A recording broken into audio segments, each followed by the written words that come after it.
தலா அஜித்தின் விடாமுயற்சி திரைப்படம் தற்போது வெளியாகி ரசிகர்கள் மத்தியில் சிறந்த வரவேற்பை பெற்றுள்ளது. மகிழ் திருமணி இயக்கத்தில் உருவான இப்படத்தில் அஜித்துடன் இணைந்து த்ரிஷா, அர்ஜுன், ஆரவ், ரெஜினா உள்ளிட்ட பலர் நடித்திருக்கிறார்கள். ஏற்கனவே படத்தின் ட்ரெய்லர் மற்றும் பாடல்கள் வெளியாகி பட்டி தொட்டி எங்கும் பட்டையை கிளப்பியது.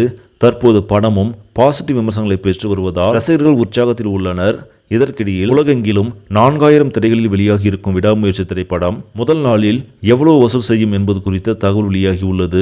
ஏற்கனவே முன்பதிவின் மூலமாகவே 30 கோடி வரை வசூலித்திருந்த இப்படம் தற்போது முதல் நாள் தமிழகத்தில் 30 கோடி வரையிலும் வெளிநாடுகளில் 20 கோடி வரையிலும் வசூல் வரும் என்று எதிர்பார்க்கப்படுகிறது.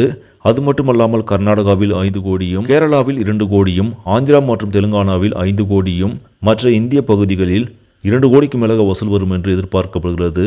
இதன் மூலம் முதல் நாளில் கிட்டத்தட்ட 65 முதல் 70 கோடி வரை வசூல் வரலாம் என்ற எதிர்பார்ப்பும் உள்ளது. படத்தை தயாரித்திருக்கும் லைக்கா நிறுவனம் கண்டிப்பாக முதல் நாள் வசூல் விபரத்தை முறைப்படி அறிவிக்கும் என்று எதிர்பார்க்கப்படுகிறது.